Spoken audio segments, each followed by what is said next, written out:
ইমানের দাবিতে, আল্লাহর কাছ থেকে নেওয়ার উদ্দেশ্যে, আল্লাহর কাছে সওয়াব পাবে এই উদ্দেশ্যে যে তারাবিহের নামাজ আদায় করলো, রমজানের রাতে দাঁড়িয়ে ইবাদত করলো, গফিরা লাহু মা তাকাদ্দামা মিন যামবি, আল্লাহ তার গুনাহ ক্ষমা করে দিবেন, পিছনে সব গুনাহ ক্ষমা করে দিবেন। এটা তারাবির সওয়াব। তারাবি কি কমাবেন? 20 টাকার থেকে কম পড়বেন? আচ্ছা, ইতিহাস মনে রাখা দরকার আছে। একটা ইতিহাস মনে রাখেন, মসজিদে নববী এবং মসজিদে হারাম, বাইতুল্লাহ চারপাশে যে মসজিদে হারাম, হারাম শরীফ, মক্কার হারাম শরীফ আর মদিনার মসজিদে নববী, মদিনার হারাম শরীফ, দোনো জায়গায় কত রাকাত তারাবি হতো? 20 রাকাত। এই যে করোনা গেল না, করোনার সময় লম্বা সময় মসজিদে থাকা একটা আতঙ্ক বিশ্বব্যাপী ছিল তখন। তো তখন ওই শুধু 10 রাকাত, ওখানের প্রশাসন হোক আর হারামাইনের ইমাম সাহেব হোক, 10 রাকাত পড়ো। এখন 10 রাকাত পড়ে বাকি নামাজ ঘরে গিয়ে পড়বে, মসজিদে 10 রাকাত পড়ে তাড়াতাড়ি যাতে জমাটটা শেষ হয়ে যায়। এরকম একটা করেছে এই 2019-এর রমজানে। এটা ছিল একটা ওজোরের কারণে। কি কারণে ছিল? ওজোর কবে পার হয়ে গেছে, ওজোর কবে পার হয়ে গেছে, কিন্তু ওনারা এখনো ওই 10 রাকাত নিয়ে আসে। এটা একটা ষড়যন্ত্র। কে করেছে এই ষড়যন্ত্র আমরা জানি না। আমরা বাংলাদেশের তাওহীদি জনতার পক্ষ থেকে দাবি জানাচ্ছি, সৌদি দূতাবাস আমাদেরকে দাবি পৌঁছায় দেখ, ওখানে হারামের ইমামদের কাছে পৌঁছায় দেখ এবং সৌদি সরকারের কাছে পৌঁছায় দেখ যে 1400 বছর থেকে মসজিদে হারাম এবং মসজিদে নববীতে 20 টাকা তারাবি ছিল। তোমরা একটা ওজোরের কারণে এটাকে 10 করেছ, বাকি 10 ঘরে পড়ার কথা বলেছ। সেই ওজোর কবে চলে গেছে? এখনো কেন এই গলত রেওয়াজ নিয়ে তোমরা আছো?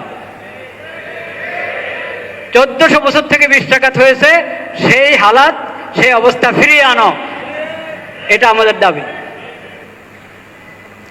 সামনের প্রজন্মতে বলবে যে আমরা উমরায় গেছি, কই ওখানে তো 10 টাকা দেনা হয় তারাবি, বলবে কি বলবে না? বলবে। ওরা তো জানে না, সামনের প্রজন্ম ওরা তো জানবে না। আরো 5-10 বছর পরে অনেক মানুষ দেখা যাবে যারা 20-এর জমানা পায় নাই, ওরা বলবে যে এটা মক্কা মদিনা তো 10 টাকাতে হয়। এই জন্য ইতিহাস মনে রাখতে হবে। ওরা যদি সংশোধন করলো আলহামদুলিল্লাহ, সংশোধন না করলো এটা বুঝতে হবে যে তারাবির নামাজকে 20 রাকাতের মধ্যে সীমাবদ্ধ করা এটা বেদাত। এটা কি? তারাবির নামাজকে 20-এর কি বলে 8 রাকাত কমায়া, 20 থেকে কমিয়ে 8 টাকাতে নিয়ে আসা, 10 টাকাতে নিয়ে আসা, এটা বেদাত। এটা কি? বেদাত। 8 রাকাত তো ওরাও করে নাই। 8 রাকাত তো হলো এই উপমহাদেশে। এবং যখন মক্কা মদিনার মসজিদে হারাম, মসজিদে নববীতে 20 টাকা হতো সবসময়।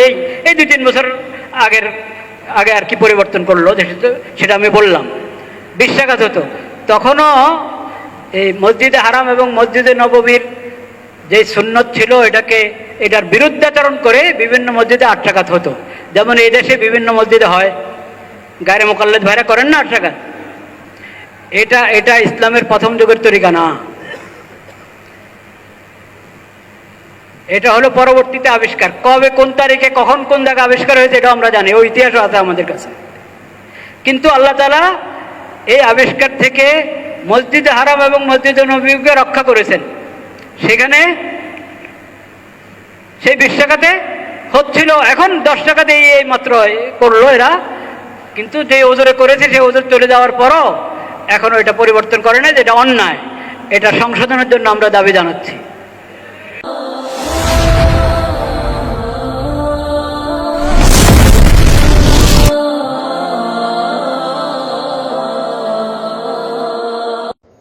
আমি দৃষ্টি আকর্ষণ যেহেতু আলেমদের করছি, বিশেষভাবে বায়তুল মোকাররমের সম্মানিত খতিব সাহেবকে দৃষ্টি আকর্ষণ করছি। বিশ্বের আলেমরা আমাদের দৃষ্টি আকর্ষণ করছে যিনি দাবি করেছেন তিনি মুজাম্মা ফিকহি, যেটা আছে ফিকহ কমপ্লেক্স সৌদি আরবে, তার সদস্য সাইদ সাহেব। তিনি জামিয়াতুল ইমাম, আমি যে ইউনিভার্সিটিতে পড়েছি সেই ইউনিভার্সিটিতে 40 বছর আগে তিনি পড়ে এসেছেন বলে দাবি করেছেন। এবং আরবিতে একটা বক্তব্য দিয়েছেন, হারামাইনের শায়েখদের দৃষ্টি আকর্ষণ করে যে কেন 20 রেখাতে যায় 10 রেখাত করা হলো, আপনারা 20 রেখাত আবার নিয়ে যান। আপনাদের দৃষ্টি আকর্ষণ করছি, আমি খুব ভদ্রভাবে করছি, আমার কাছে কড়া ভাষাও আছে, কিন্তু আমি সে পর্যন্ত যাব না আজকে। সম্মানিত উপস্থিতি, মা কানা ইয়াজিদু ফি রমাদানা ওয়ালা ফি গায়রিহি আলা 11 রাকাত, একাতে 11 রাকাতের বেশি না। সাল্লা আরবাআন, 4 রাকাত পড়েছেন। ফালা তাসআল আন হুসনিহিন্না ওয়া তুলিহিন্না, এত সুন্দর করে, এত চমৎকার করে, এত সুদীর্ঘভাবে তিনি সালাত আদায় করতেন। ফালা তাসআল, এই ব্যাপারে আর তোমরা জিজ্ঞাসা করো না, এত সুন্দর ছিল। ভারতে বলে থাকেন পুছিয়ে মত, কিতনা খুবসুরত, এত সুন্দর, এত ভালো, যে পুছিয়ে মত, এ ব্যাপারে জিজ্ঞাসা করো না। আবার বাংলা ভাষায় বলেন আবার জিগায়, কথাটা খুবই প্রচলিত। এটা আবার জিজ্ঞাসা করতে হয় নাকি? তুমি জিজ্ঞাসাই করো না। আর এখন কি আল্লাহ নবী 4 রাকাত একসাথে পড়েছেন না 2 রেখাত করে 4 রাকাত? এখানে হানাফি মাযহাবের দ্বিমত রয়েছে। খতিব সাহেবের দৃষ্টি আকর্ষণ করছি, 2 রেখাত 4 রেখাত, এটা হানাফি মাযহাবের বিখ্যাত বলেছে 4 রেখাত একসাথে। আহলুল হাদিসেরও একটা গ্রুপের এই মত আছে। আয-যাহির সাহেব তুফাতুল আহওয়াদি বলছেন, আয-যাহির হাদিসের দ্বারা প্রকাশ্যে বোঝা যাচ্ছে যে 4 রাকাত একসাথে পড়েছেন, কিন্তু সালাতুল লাইলে মাসনা মাসনা, মূল কথা হলো ব্যাখ্যার শের যেন দাঁড়িয়েছে 2 রেখাত করে 4 রাকাত। সম্মানিত উপস্থিতি, এই হলো সহিহ বুখারীর তাহাজ্জুদের অধ্যায়ের হাদিস। এই হাদিসই ঠিক আরেকজন ওস্তাদের কাছ থেকে বর্ণনা করেছেন ইমাম বুখারী কিতাবুস সালাতের তারাবির অধ্যায়। অনেকে অনেক কথা বলেন, শুধুমাত্র মুস্তামলির যে বর্ণনা রয়েছে, ইমাম বুখারীর 17-18টা কপি রয়েছে, লিখিত কপি ছিল ছাত্রদের। 90,000 লোক তার কাছে থেকে সহিহ বুখারীর সনদ নিয়েছেন। বলা হয়ে থাকে, সেটা আমি ভাগে ভাগে বলবো না, আজকে লম্বা আলোচনায় যেতে হবে, যেহেতু আমার টার্গেট ওলামা, কাজে আমি কিছু কঠিন হবে আপনাদের জন্য। কিন্তু 18টার মতো কপি পাওয়া গিয়েছিল। 18টা কপির একটি হলো মুস্তামলি, আবু যার, ফেরাবরি ইত্যাদি ইত্যাদি কয়েকজন কুশমাইহানি। মুস্তামলির রাওয়ায়াতের মধ্যে শুধুমাত্র কিতাবুস সালাতের তারাবি এই শব্দের উল্লেখ আছে, বাকি নুসখা কপিগুলোতে ছিল না। কাজে হানাফি ভাইরা যদি, আমি আক্রমণ ওইভাবে করবো না যে ওনারা তুলে দিয়েছেন বাদ দিয়েছেন, না, 18টা কপির অধিকাংশ কপিতে এই শব্দটা নাই, 1-2টা কপিতে পাওয়া গেছে। তবে যেটা অতিরিক্ত পাওয়া গেছে ওইটার আলোকেই সহিহ বুখারীকে পরে এই কপিটা পূর্ণাঙ্গ করা হয়েছে, ইউনিয়নের কপি ওটা। সম্মানিত উপস্থিতি, কাজে ওইভাবে আক্রমণ করার চেয়ে মূল বিষয়টা জানা ভালো। অন্যান্য কপিতে নাই, ওই নামটা নাই, হাদিসগুলো আছে, হেডলাইন নাই। 1টা থেকে 2টা কপিতে মাত্র ছিল। এটা হাফেজ ইবনে হাজার সহ অন্যান্য শারেরা বর্ণনা করেছেন। আমাদের ভাইয়েরা বন্ধুরা ওটা খেয়াল করেননি, কাজেই আক্রমণটা বেশি করে ফেলেছেন। আর যারা ওটা উল্লেখ করেন নাই, তারা যদি বলেন যে আমরা মুস্তামলির কপি থেকে নেই, অন্য কপি থেকে নিয়েছি, তাহলে আক্রমণ করার কিছু নাই। সম্মানিত উপস্থিতি, ইমাম বুখারী রাহিমাহুল্লাহ কিতাবুল হজকে আগে এনেছেন, সাওম সিয়ামের অধ্যায় পরে এনেছেন, তারপরে সেখানে গিয়ে তিনি তারাবির আলোচনা করেছেন। আর আমার মুহাদ্দিস ভাইরা ওটা পড়েনি নেই ঠিক মতো, হয়তোবা তারা চিন্তা করেছেন অন্যান্য সুনানের কিতাবের মতো আগে সালাত আসবে, তারপরে যাকাত আসবে, তারপর তো সিয়াম আসার কথা, তারপরে হজ আসবে। কিন্তু ইমাম বুখারী যে হজের আলোচনা আগে করে সিয়াম পরে নিয়ে এসেছেন, ওটা ওনারা খেয়াল করেন নাই। কাজে ওনারা ধরেই নিয়েছেন যে কিতাব তারাবির সালাত নিয়ে ইমাম বুখারী কোনো আলোচনাই করেন নাই, আসলে খেয়াল করেননি। কেননা ফিকহের হাসিয়া তাদের জন্য যথেষ্ট। ইল কাল মাকাল নিয়ে পড়ে আছেন, হাদিসে গিয়েছে সেটা পরের বিষয়। আমার মাযহাব কি বলছে ওইটা হলো আগের বিষয়। হাদিসে থাকলে আছে, না থাকলে না আছে, জানি না। সারা গেল আমি আমার মাসআলা, আমি আমার মাযহাব নিয়েই বিতর্ক করার চেষ্টা করতে থাকবো। সম্মানিত উপস্থিতি, এই হলো ইসমাইল। ওখানে যেখানে তারাবির অধ্যায় ওনার ওস্তাদ হলেন ইসমাইল, অন্য লাইস, আবার ওখানে মিশরি সনদি লাইস, উনিও মিশরি, ইমাম মালিকের ছাত্র। সম্মানিত উপস্থিতি, আমি সনদের কিলকাল মাকাল নিয়ে আপনাদের এখানে সময় নষ্ট করতে চাই না। এইটা হলো মূল হাদিস। নবী সাল্লাল্লাহু আলাইহি সাল্লাম 3 দিন কিংবা 2 দিন, যতটুকু প্রমাণিত হচ্ছে হাদিসের বিভিন্ন বিবরণ দ্বারা, তাতে আমরা 3 দিন নিতে পারি। 7 দিন থাকতে 1 দিন, 5 দিন থাকতে 1 দিন, 3 দিন থাকতে 1 দিন, তাহলে 23 হলো, 25 হলো, 27 হলো। লোকজন ভরে গেছে। নবী সাল্লাল্লাহু আলাইহি সাল্লাম আর বেরোচ্ছে না। 2 দিন ব্যাপী এত লোক বাড়তেছে আর বাড়তেছে। আল্লাহ নবীর সাথে তারা তাহাজ্জুদ পড়বেন বা আল্লাহ নবীর সাথে তারা কিয়ামুল লাইল করবেন, এজন্য লোক বেড়ে যাচ্ছে। এটা কিন্তু শেষ রাত্রে না, জাওফুল লাইল মাঝে কিংবা মাঝরাতের একটু আগে বিবরণ বিভিন্ন ধরনের রয়েছে। তখন নবী সাল্লাল্লাহু আলাইহি ওয়াসাল্লাম 3য় দিন আর বের হলেন না। কেউ কেউ দরজার মধ্যে ঠাসঠুস করছে, কেউ কেউ কাশাকাশি করছে, আল্লাহ নবী ঘুমিয়ে গেল কিনা। তিনি তাড়াতাড়ি চলে আসুন। আল্লাহ নবী কিছুই বললেন না। ফজরের সময় এসে তিনি দাঁড়িয়ে বললেন, দেখো, তোমাদের শখ, তোমাদের উদ্দেশ্য, তোমাদের আগ্রহ আমি খুব বুঝতে পেরেছি।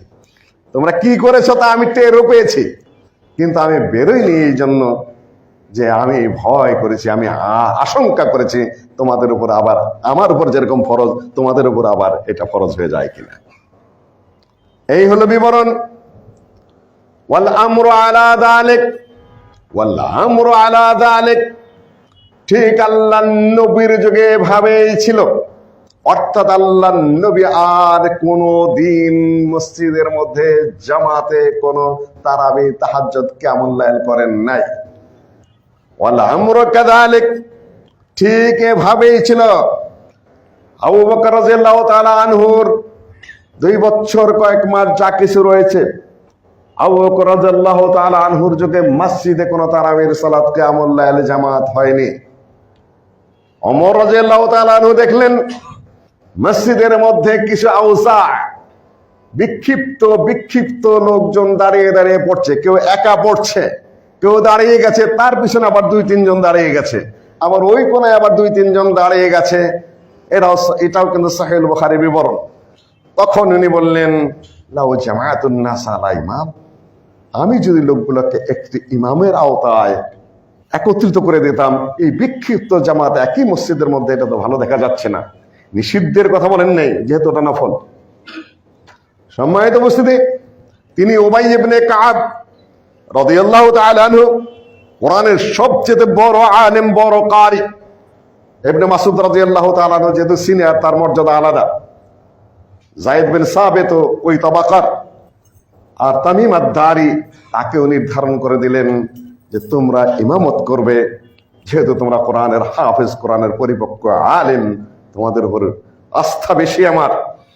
কাজে আর কোরআন জমা করার সময় তোমাদেরকে আমরা ব্যবহার করেছিলাম। সুতরাং এটা তো পরে হয়েছে কোরআন জমাটা। এটা হলো আপনার 14 হিজরির ঘটনা। আল্লাহ নবী 11 হিজরিতে রবিউল আউয়াল মাসে মৃত্যুবরণ করলেন। তারপরে আবু বকর রাদিয়াল্লাহু তাআলা গেলেন, যুগ গেল, ওমর রাদিয়াল্লাহু তাআলা আসলেন 14 হিজরিতে। ইমাম সিউতি যেটা উল্লেখ করেছেন, 14 হিজরিতে ওমর রাদিয়াল্লাহু তাআলা মসজিদের মধ্যে এক ইমামের নেতৃত্বে আবার তারাবির জামাতের ব্যবস্থা করলেন। 14 হিজরি মনে রাখবেন। সম্মানিত উপস্থিতি, সাইব ইবনে ইয়াজিদ রাদিয়াল্লাহু তাআলা আনহু সাহাবী, তিনি বলছেন যে আমরা 11 রাকাত পড়তাম উবাই ইবনে কাবের পিছনে। মুয়াত্তা ইমাম মালিকের স্পষ্ট বিবরণ, আমরা 11 রাকাত পড়েছি। ওমর রাদিয়াল্লাহু তাআলা আনহুর যুগে উবাই ইবনে কাবের পিছনে আমরা 11 রাকাত, কানা ইয়াকুমান, এই ধরনের বিবরণ রয়েছে। উবাই ইবনে কাব এবং তামিম আদ-দারি 2 জন মানুষকে নিয়ে রাতে দাঁড়াতেন, ইমামতি করতেন আলা 11 রাকাত, 11 রাকাত ওমর রাদিয়াল্লাহু তাআলা আনহুর যুগে। হ্যাঁ, অন্যান্য কিছু বিবরণ রয়েছে 20 রাকাতের। তবে এই বিবরণটা এত শুদ্ধ, এত সহি, এত নির্ভুল। আর সাহাবীর বিবরণ, ইয়াজিদ বিন রুমান থেকে যে বর্ণনা, উনি তাহাবী, উনি তাবেঈ। উনি এই জামাত অনুষ্ঠিত হওয়ার সময় ছিলেন কি না ছিলেন এখন আমার সন্দেহ আছে। সম্ভবত সনদ কাটা আছে, আমি যতটুকু আমার ব্রেনে আসছে। রেজাল্টের কিতাবগুলো আমি কিছু চিটাং রয়েছে, কিছু এখানে ইতিমধ্যে আমি দেখে উঠতে পারিনি। কাজেই সাহাবীর বিবরণ যে 11 রাকাত, তাবির বিবরণে ইয়াজিদ বিন রুমান, আমি যতটুকু আগের ঘাটাঘাটি অনুযায়ী উনি ওই সময় ছিলেন না, তার বিবরণ 20 রাকাত। এখন আল্লাহর নবীর থেকে শুরু করি আমি। আপনারা দাবি তুলেছেন যে 1400 বছর যাবৎ পর্যন্ত হারামে 20 রাকাত পড়া হচ্ছে, কেন সেটা 10 রাকাত করা হলো? শুধুমাত্র করোনার কারণে সালাতের রাকাতের সংখ্যা কম করা হয়েছিল। এখন তো করোনা নাই, ওজর চলে গেছে, তাহলে আবার 20 রাকাত হওয়া দরকার, কেন সেটা করছেন না? ওনারা নানান ভাবে সেটা নিয়ে কালারিং করছেন, কথাবার্তা বলছেন। তারপরে আবার আরেক ধাপে গিয়ে বলছেন যে সৌদি দূতাবাসের মাধ্যমে বাংলাদেশের দাবি পাঠিয়ে দেওয়া হোক সৌদি আরবে, যাতে তারা পুনরায় সেই 20 রাকাতের দিকে ফেরত যান। 3 নম্বর প্রশ্ন, আমার বন্ধু সাইদ সাহেব বলেছেন আরবিতে খুব সুন্দর করে ইয়া মাশায়েখুল হারামাইন, হারামাইনের শেখরা, আপনারা এত বছর যাবৎ যেটা চলে এসেছে সেটাকে আবার পুনরাবৃত্তি করেন। তিনি আরবিতে আবার একটা খুব মর্মস্পর্শী ভাষণ দিয়েছেন। সম্মানিত উপস্থিতি, এটা কত হিজরি সাল চলছে? 1446, আর আপনারা বলছেন 1400। আমি বিনয়ের সাথে বলবো, শুনেছি নাকি আপনি হাদিসের খুব একজন বড় আলেম, শুনেছি আপনি নাকি খুব বিশেষজ্ঞ হাদিসের, সেই বিশ্বাসের উপর থাকতে চেয়েছিলাম। যাই হোক, আমার উস্তাদ খাতিব ওবায়দুল হক সাহেব, যার সাথে আমার 5 বছরে উঠা বসা ঢাকা আলিয়া মাদ্রাসায়, তিনি খাতিব ছিলেন। সেখানে খাতিব ছিলেন আমার আরেক ওস্তাদ সালাউদ্দিন সাহেব, ঢাকা আলিয়া মাদ্রাসার প্রিন্সিপাল। এলেমের দিক থেকে ওনার সমান না, অনেক কম, কিছু আট্রসিদে ঘোরাফেরাও করতেন। তবে মানুষ অত্যন্ত ভদ্র, দিনদার, পরেজগার মানুষ ছিলেন, এটা সত্য কথা। তিনি খাতিব ছিলেন। তারপরে আরেকজন আসলেন খাতিব, সেটা আলোচনা করতে চাই না। তারপরে আপনি এসেছেন, ব্যাকগ্রাউন্ড যা, খালি পত্রে কাগজে পত্রে। আমি আপনাকে এখন আক্রমণ করব না, আমি শুধু দৃষ্টি আকর্ষণ করে যাচ্ছি। যে মুখের অবয়ব ভঙ্গি যা করেছেন, তাই কাজের বুয়ারাও করবে না। তাদের একটা শ্রদ্ধা বোধ আছে, সম্মান বোধ আছে। মুখের যে অবয়ব ভঙ্গি, বডি ল্যাঙ্গুয়েজ, ভদ্রলোকের সাথে যায় না এগুলা। আল্লাহ নবীর হাদিসের উপর আপনি কি করেছেন সেটা আজকার আমি বলছি না। যায় সেখানে পয়সা কামানোর জন্য নিয়ে আসে। What is this language? What is the body? Body ল্যাঙ্গুয়েজটা কি আপনার? এগুলা আপনি জানেন না, হাদিস এগুলা পড়েন নাই। আপনার মত না থাকতে পারে, কিন্তু ব্যঙ্গাত্মক ভঙ্গিতে মোকাভিনয় আপনি করতে পারেন না। পৃথিবীর মানুষ বোকা নয়। আপনি কোন চেয়ারে বসে আছেন আপনাকে 100 বার খেয়াল করতে হবে। ওটা আপনার ব্যক্তিগত মাদ্রাসা না, ওটা আপনার ব্যক্তিগত প্রতিষ্ঠান না। ওখানে 4 কোটি আহলে হাদিসেরও সেখানে অধিকার রয়েছে। ওটা জাতীয় মসজিদ। আপনার মর্যাদা প্রসঙ্গে আপনি খেয়াল করেন, আপনার অবস্থান ঠিক রেখে কথাবার্তা বলবেন। বক্তৃতা করার বহু ধারা আছে। এখানে বসে আপনাকে ওই গুটি চালার জন্য কেউ অনুমতি দেয়নি। মাননীয় ধর্মমন্ত্রীকে অনুরোধ করব, যেহেতু আপনি উচ্চ শিক্ষিত মানুষ, আমার জানা মতে এই পর্যন্ত এই ভূখণ্ডের কোন ধর্মমন্ত্রী এতটা শিক্ষিত, এতটা ভদ্র, এতটা চতুর্মুখী ঠিক রেখে কথা বলার মতো যোগ্যতা রাখেন না। যতদিন পর্যন্ত আরেকজন যোগ্য ভালো খতিব না পাবেন, ততদিন পর্যন্ত আপনি নিজেই খুতবা দিয়ে থাকুন, আমরা সবাই গ্রহণ করে নেব। সম্মানিত উপস্থিতি, আপনারা বলছেন 1400 বছর, এখন 1446। 46 বছরের কি হবে? খালি 1400 বছর, 1400 আপনি জানেন না। সাধারণ মূর্খ পাবলিককে বলে 1400 বছর, আর বাইতুল মুকাররমের মেম্বারে বসে 1400 বলেন, তা আপনার এলেম কোন জায়গায়? আপনার সতর্কতা কোন জায়গায়? এটা 1446 হিজরি। ধরে নিলাম আপনার 1400 বছর, 1400 বছর আগের 46 বছর কি ছিল সেটা বলেন। 1400 বছর যাবত যদি আমি মেনেও নেই 20 রাকাত, আগের 46 বছর সেখানে কত 8 রাকাত ছিল? তাহলে আমরা কোনটা করব? হানাফি মাযহাবের কোন আলেম এ পর্যন্ত বলেননি যে আল্লাহ নবীর তারাবির সালাত 8 রাকাত বা 3 রাকাত 11 রাকাত বা 10 রাকাত এবং 1 রাকাত 11 রাকাতের বেশি ছিল। আপনাদের দৃষ্টি আকর্ষণ করছে আলেমদের সহিহুল বুখারীর ব্যাখ্যা। হানাফি মাযহাবের বড় আলেম, আপনারা দেওবন্দি ধারার দাবি করেন, আপনি ফয়জুল বারী খুলে দেখুন, বদর মিরাঠি তার লেকচারগুলোতে সংকলন করেছেন, সেখানে তিনি স্পষ্টভাবে বলে দিয়েছেন জাহাবেতের তাই তারাবি, তাই তাহাজ্জুদ, তাই কিয়ামুল লাইল, আমার কাছে তো কোনো পার্থক্য মনে হচ্ছে না। 1 নম্বর কথা বলছি, তার লেখা আল আরফুস সাদি, আপনাদের উস্তাদ যিনি, আমরা উস্তাদ হিসেবে মানি বহু ক্ষেত্রে, বহু সুন্দর সুন্দর কথা লিখেছেন তার সহিহুল বুখারীর ব্যাখ্যায়।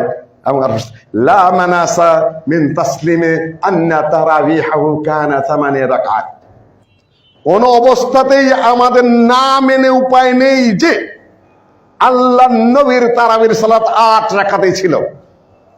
দেওবন্দের প্রধান মুহাদ্দিসদের মধ্যে একজন যিনি, তিনি আল্লামা আনোয়ার শাহ কাশ্মীরি, আপনি খুলে দেখুন, খতিব সাহেব আপনি খুলে দেখুন, সাইদ সাহেব আপনি খুলে দেখুন, সম্মানিত উপস্থিতি আপনারা খুলে দেখুন আল্লামা বদরুদ্দিন আইনি হানাফির যে সরা রয়েছে সহিহুল বুখারীর তাহাজ্জুদের অধ্যায়ে এবং তারাবির অধ্যায়ে এই সকল ব্যাপারে কি লিখেছেন।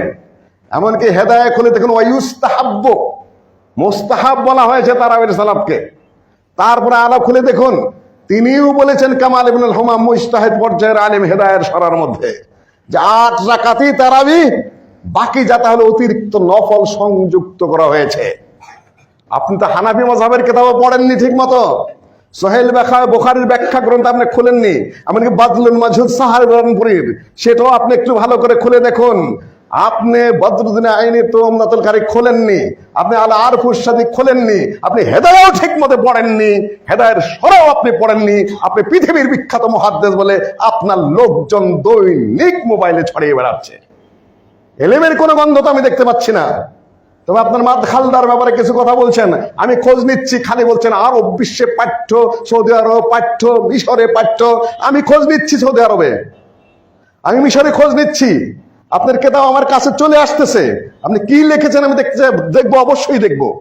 আমার এগুলো দেখার কোনো প্রয়োজন ছিল না, কিন্তু অতিরিক্ত করেছেন, কথাবার্তা খুব অসংযত ভাষায় বলা শুরু করে দিয়েছেন। কোরআনের আয়াত আমি দেখি না আপনার বক্তব্যে, আপনার বক্তব্যটা হাদিস বলতে দেখি না। আপনি খালি নিজের ভাবমতে পেঁচাল পারেন, আবার আহলে হাদিসের উপর একটা আক্রমণ করেন।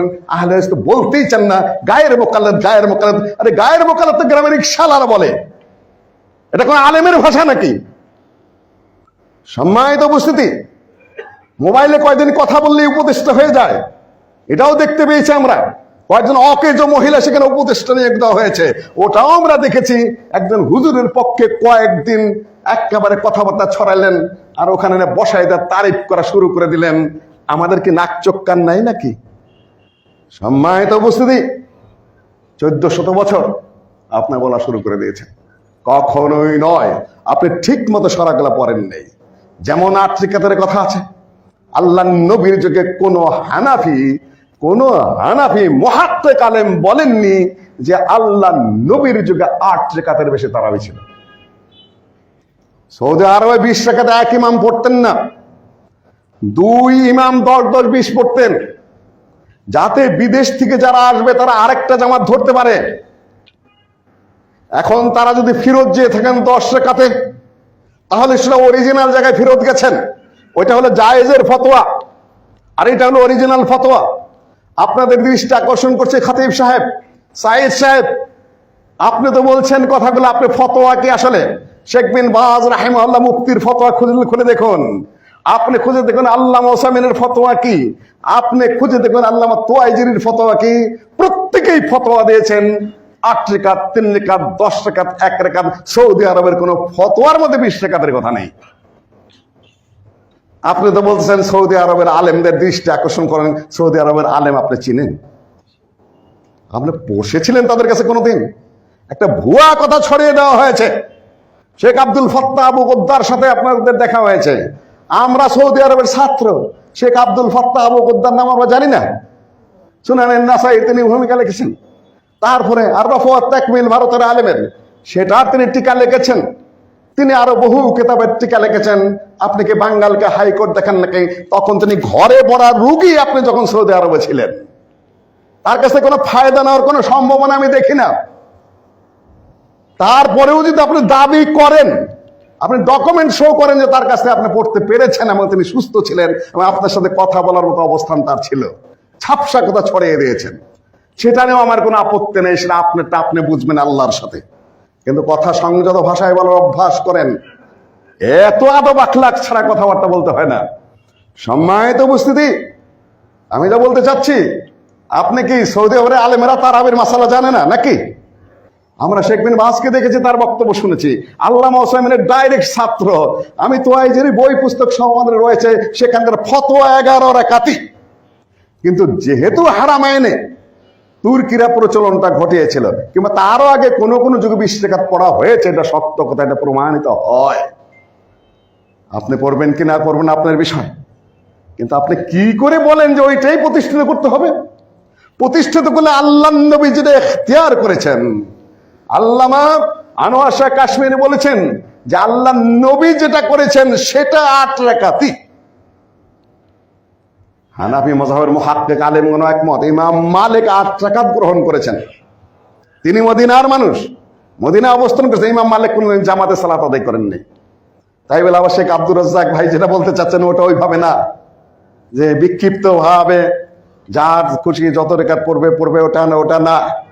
আল্লাহ নবী যেহেতু জামাতের সাথে তারাবির সালাত পড়িয়েছেন, যেহেতু ওমর রাদিয়াল্লাহু তাআলা জামাত কায়েম করেছেন, যেহেতু ইবনে মাজাহ হাদিস রয়েছে সনদ সহিহ, কোন ব্যক্তি যদি ইমামের সাথে সালাত আদায় করে তাহলে সারা রাতের ইবাদত হিসাবে সেটা গণ্য হবে। আর হাফেজ যে তেলাওয়াত করেছেন এটা উবাই ইবনে কাব হাফেজ, তামিম আদ-দারি ওই রকমই হাফেজদের তেলাওয়াত সুন্দর হয়, তারা ধারাবাহিক পড়তে পারেন। আমাদের শোনাও হয়, পড়াও হয়, একাধিক একাগ্রভাবে আমাদের সালাতটা সুন্দরভাবে হয়। কিন্তু ওমর রাদিয়াল্লাহু তাআলা আনহু নিজে আবার জামাতে শামিল হননি, নিজে পড়তেন ঘরে শেষ রাত্রিতে। সকল প্রকারের দিকই রয়েছে, আপনি একটা আল্লাহ নবী যেটা করেছেন সেইটাকে বাধ্যই আপনারা গুরুত্বপূর্ণ মনে করেছেন, আর পরবর্তী যেগুলা হয়েছে ওগুলাকে প্রতিষ্ঠার জন্য আপনারা কারো উঠে পড়ে লেগেছেন।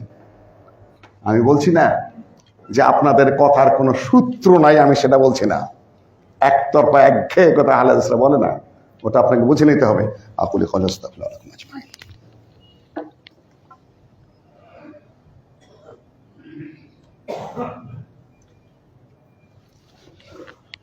সম্মানিত মুসল্লিয়ানগণ, যা কিয়ামুল লাইল তাই সালাতুল লাইল, সেটাই তারাবিহ।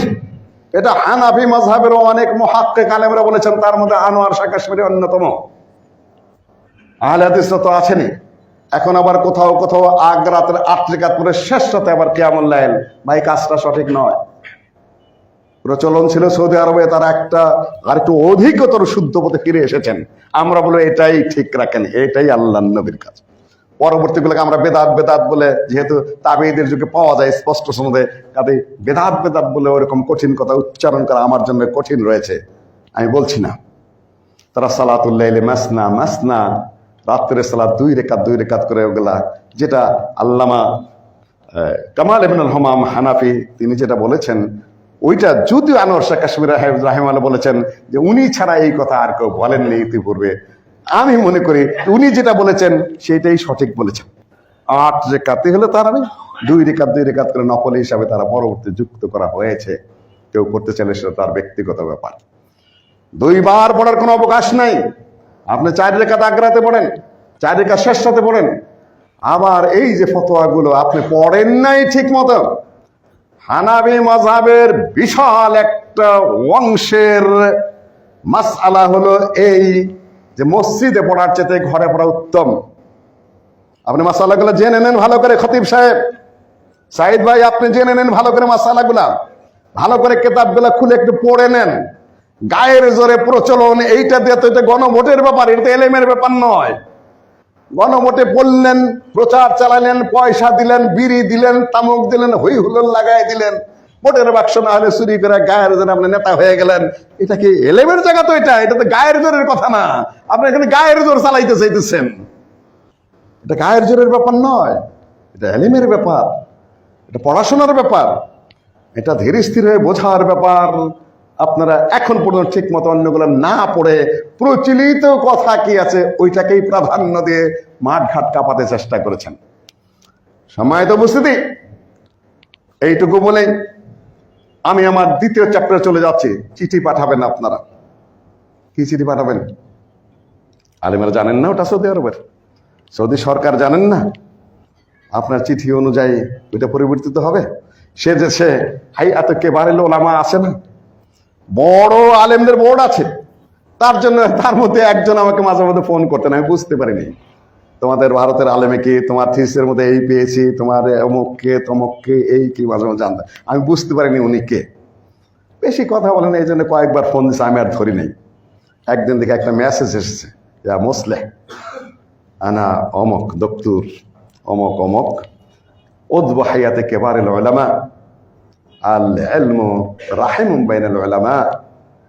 আমি অমক, আমার নাম এই, আমি সৌদি আরবের যে ওলামা বোর্ড সম্ভবত 10 জনের গঠিত, আমি তাদের একজন সদস্য। এলিম হলো ওলামাতুর রাহিম, তারা এক মায়ের পেটের। কাজেই তোমাকে কিছুদিন বিরক্ত করেছি। আসসালামু আলাইকুম রহমতুল্লাহ। হাই হাই করছি কি আমি, পরে এখন ফোন দিলে ধরি। সম্মানিত উপস্থিতি, হায়াতে কেবারেল ওলামা আছে সেখানে, আপনি সেটা জানেন না? আপনি জানেন না যে সেখানে ফতোয়া বোর্ড আছে? আপনি জানেন না? এগুলা জানার কথা নয়। আপনার ভাষা দেখে বোঝা যায় না যে আপনি দুনিয়ার কোনো খোঁজ খবর রাখেন। আল্লাহ রহম করুক আপনাকে, আপনি দয়া করুক আপনাকে। আমার মনে হয় না আপনি ওখানকার জন্য ফিট। হয় নিজেকে পড়াশোনা করে, স্টাডি করে, ব্যাপক গবেষণা করে ওখানে এসে দাঁড়ান। না হলে ভাই মেহেরবানি করে মানুষকে বিরক্ত করবেন না ওখানে বসে বসে। এইগুলো আপনার তারাবির ব্যাপারটা। দ্বিতীয় চ্যাপ্টার কয়েক মিনিটের মধ্যে আমি এটা নিয়ে যাব। তাই বলে ভাই তুমি আবার রাগ করো না আব্দুল মালিক ভাই, বয়সে অনেক ছোট, অভিজ্ঞতা অনেক কম, অভিজ্ঞতা স্বাক্ষর তুমি এখন তোমার বক্তৃতা রাখতে পারোনি। তবে দোয়া করি তুমি সংযত ভাষায় আসো, আগের খতিবদের পথে চলো। এগুলা অশ্রাব্য, এগুলা শ্রাব্য নয় এবং এলমি মানহাজ নয়। এগুলা কিতাবে কি লিখেছো সেটা আমি খুব শীঘ্রই সংগ্রহ করছি।